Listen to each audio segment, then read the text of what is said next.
Hey guys, how's it going and welcome to the main channel. Before you click dislike into this video, let me explain what I'm talking about. Let me explain my thoughts before you go and click that dislike buttons, and let me actually explain what the intent of this video is about. So, Persona 5 is the newest entry in the series. Persona 5 Royal just came out about a year ago, and Persona 5 Scramble is coming out pretty soon. Needless to say, the fanfare and the success of Persona 5 speaks for itself. It's a great game, and you guys know as somebody that speaks continuously about Persona games, and including my entire channel model around Persona and Shin Megami Tensei, I am obviously a fan. Well, so why am I making this video, and what is my intent for this video here? So, Hot Takes Thursdays is a new series that I had just started. The purpose of this series is just take not only commentary from the from other fans, but also things that I sometimes think about that I don't usually talk about for a majority of reasons, mainly because I don't want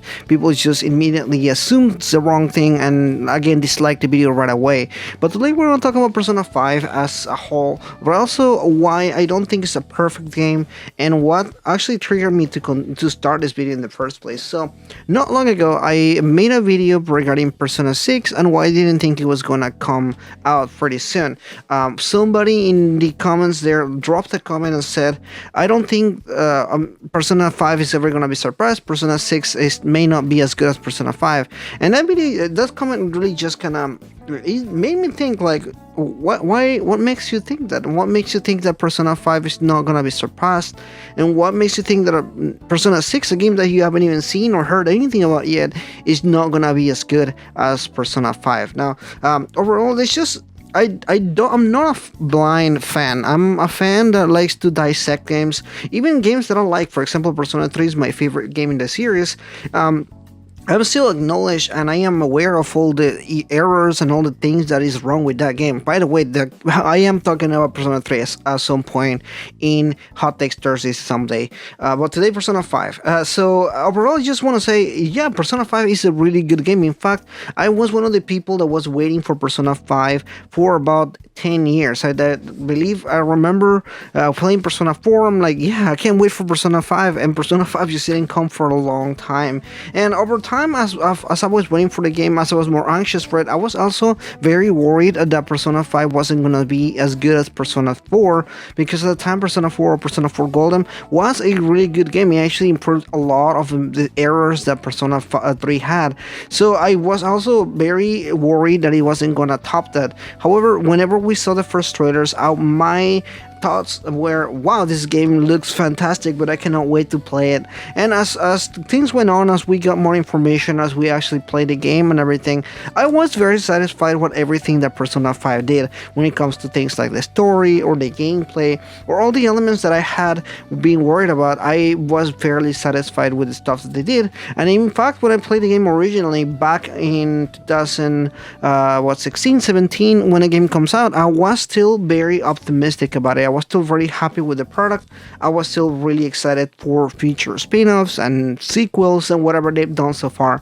But as time went on, I started to think more about the game, and I started to think more about the shortcomings of the game. Why am I thinking about this? I am very well known in the community for somebody that, one, is very positive, and two, is usually looking to do content that is mostly on the positive side. I actually don't really go on to talk about bad or negative things in the channel. You can watch all of my videos here. I have over 1,000 videos, and it's very few times that are really negative about things. And this video isn't by any means talking about negative stuff, but I do want to acknowledge the fact that Persona 5 is not by any means a perfect game, and it's not a game that it will never be surpassed. In fact, I've seen a ton of either comments or videos, or even things like many journalists saying Persona 5 is the best RPG. By any stretch of the imagination, I don't really believe that is the best RPG. And I'm chuckling because I seen a lot of people say that before. I've seen a lot of people mention that, and I don't mean it in a mean way or a mean spirited way. I just don't believe that it's the best RPG ever made or the best RPG of the generation. Is there such thing as the best RPG of the generation? That is an entirely subjective way of thinking. I never really thought that way. I'm a very objective person. I usually try to look at things and say every single piece of media that you ever seen or watched is able to be replaced or improved over time. There is not a single piece of media that is completely perfect. For every single individual, there's gonna be somebody that's gonna find something either wrong or something that they don't agree or like in that sense. It's just the nature of art. It's just the nature of video games, movie media in general. There's always gonna be something that somebody's not gonna like, and we can admit that even as somebody that is a fan, you can still see some things that are wrong with the game. So what are some things that I don't like about the game? Now I've given you enough of my introduction, I've given you enough of my thoughts about this. Now we can jump actually into it. So one of the things that I feel like is a shortcoming on the story is not very strong. I feel like the writing on Persona 5 originally, not Persona 5 Royal, we're going to jump into Royal in a second, it does have a lot to be desired when it comes to the pacing of the game. The game has a terrible pacing. In fact, the original game, Persona 5, was even slower when it came to actually getting into building the world of Persona 5 and kind of coming into the game. It will usually take about 10 hours before you can beat the first dungeon and kind of go through the story. That is a really long time. That's a long ask for somebody to ask for 10 hours to play an introduction to a game. This is just an introduction. This is not by any means what the game is going to take you to beat, because the game will take you about 100 to 150 hours to beat in average. Not even thinking that there are some people that are even slower than that. It'll probably take about even 200 hours to finish the game. The game does ask of a lot of your time, and a lot of people don't have a lot of their time. In fact, a lot of people that I know, that my friends or people on Twitter, on the internet, there are some people that still have not beat Persona 5 Royal because their time doesn't allow them to play as much as they would. Even though they are fans of the series and really want to finish the game, the game does take a long time to go through a lot of different aspects. Now, Persona 5 Royal did fix some things when it comes to pacing. However, it did not fix everything that I had an issue with as far as pacing goes. Pacing is the way that the story gets carried around. Whether it's in different aspects as far as like the way the storytelling goes, the way character developments interacts with the story, and how that moves forward. It is really slow. Even as a fan, you can admit the game has some really slow parts that like to kind of drag along. Now, one of the things that I feel like the reason for that is the game likes to repeat a lot of the stuff that they are saying. That's not bad by any stretch of the imagination. That is not a bad thing at all, because you want the game to you want the player to know what's going on in the story. You want to make sure that they are able to comprehend everything that is going on. There's a lot of weird terminology the game uses. There is a lot of science, so to speak. I'm using quotations here, but there's a lot of stuff the game uses that you just want to make sure that the player is understanding. However, let's be acknowledged this fact is nobody's stupid. There's a lot of times where the story will repeat a lot of the same points over and over again to make sure that the player understands that. I think that the players, first of all, this game is rated mature, so even at that point, you need to acknowledge the fact that a lot of these players are able to comprehend what is going on, even once being told once, maybe twice. But the game really does like to repeat itself a few times just to make sure that the players understanding what's going on. I feel that that's not completely a fault in the game, but I do believe that that does drag the game quite a bit, especially when there are some important aspects of the game, even some emotional aspects of the game get bogged down because the game is trying to explain some situations. I'm trying to think of some examples, but I don't really want to spoil anything on the game. This is more a critique on the game itself rather than a critique on many aspects with things in general. But one of the aspects, for example, is in the first dungeon, a lot of the things that's happening are being repeated multiple times again to make sure the game is acknowledging the fact that the player may or may not understand everything what's going on. I understand that, however, I do feel that it gets bogged down as far as the experience, and it does drag quite a bit.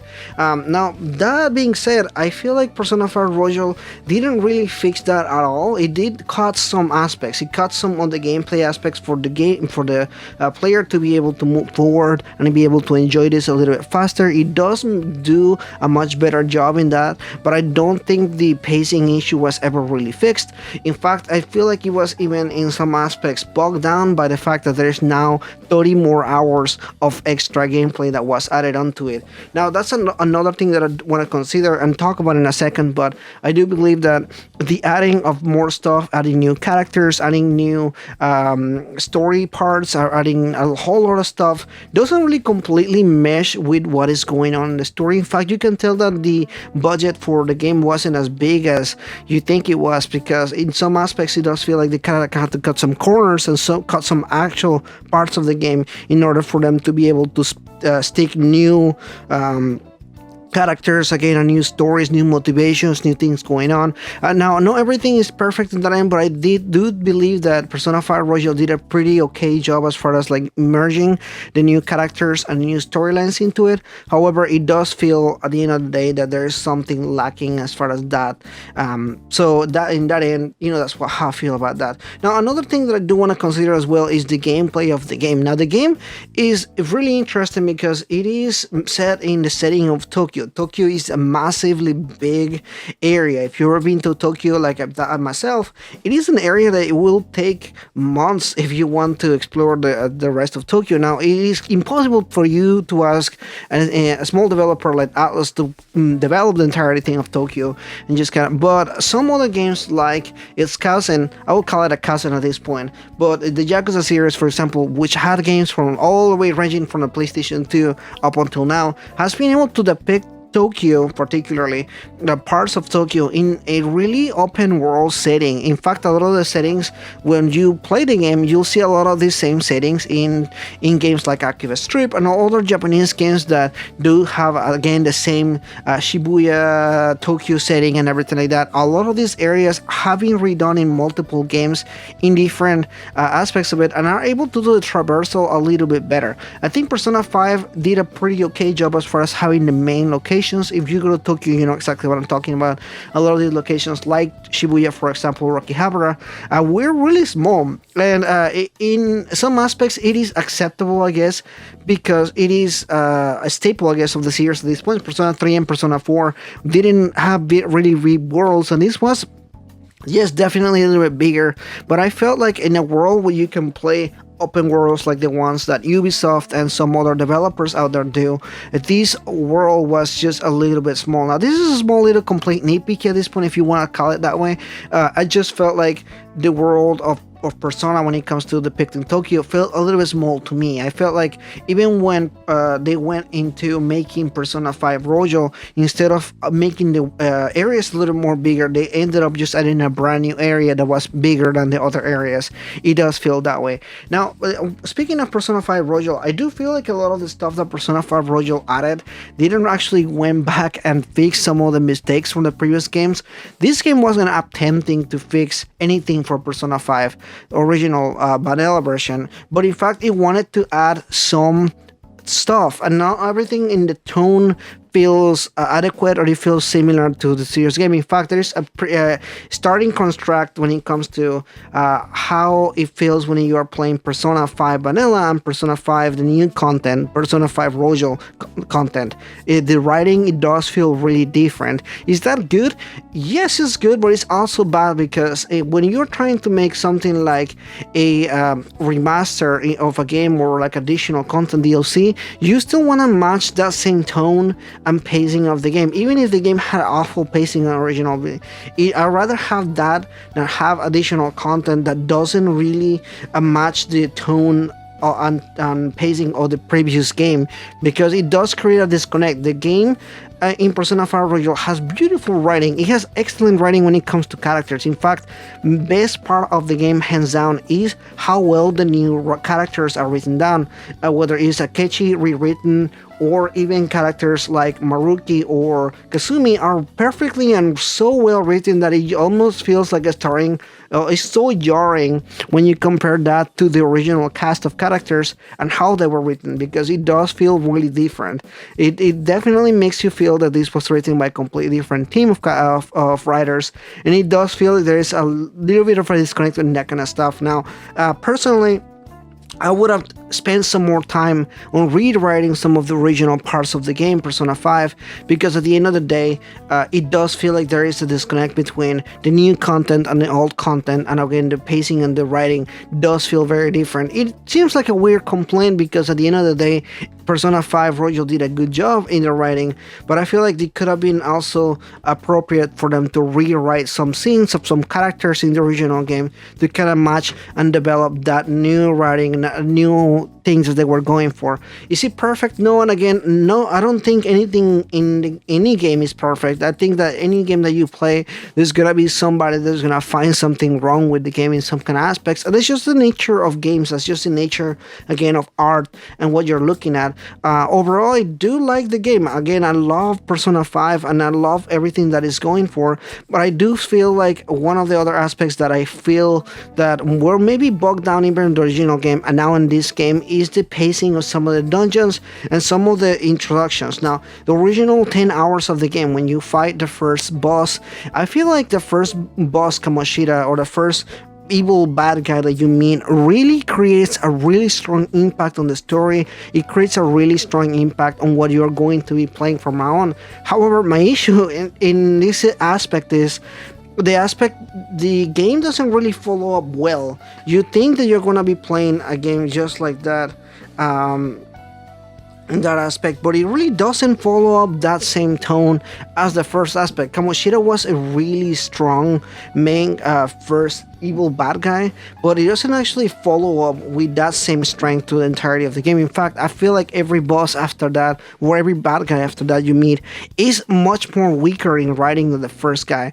That again creates a disconnect from bad guy to bad guy, because it eventually just feels like you're not really fighting that much. I mean, there may be dirtbags, there may be really awful people, but they're not bad guys like that first bad guy that you first fight on the first dungeon. That guy is an absolute piece of crap, but every person after that doesn't feel as bad, and therefore it doesn't feel like the stakes as big. The game does take some things that I just feel like they're reaching out really far from reality. For example, there's a part in the game where one of the characters, Makoto, I guess for some reason she's following this one guy that is extorting students, and she really wants to catch them, and somehow the guy is threatening them to show the school some pictures that he took with the members, and now the members may be expelled, because that feels like really far reaching. Maybe not for the main character, but Makoto is a star student. She's literally the teacher's pet, and at the beginning of the game, she's even following the Phantom Thieves around. So the fact that, and not to mention that her own sister works for the police. She is an investigator, and she is, I believe, a prosecutor is the right word, and she does a lot of police work. So I don't feel like that the situation will really allow for things like that, and this kind of stuff is just happens to a lot of points in the game. In fact, this is something that is repeatedly done. Every situation where the Phantom Thieves or the members of your team kind of find this weird aspect where they are getting in trouble for some really weird reason, and somehow they have to finish the dungeon by this date, because this reason is gonna get them in trouble somehow. It's very much that is such a weird excuse to have the team kind of go together to fight a new dungeon. It just really feels outreaching, and the more you go through it, the more dungeons you fight, it just feels like it's just reaching out more and more to the point that's like, this doesn't really make sense, really.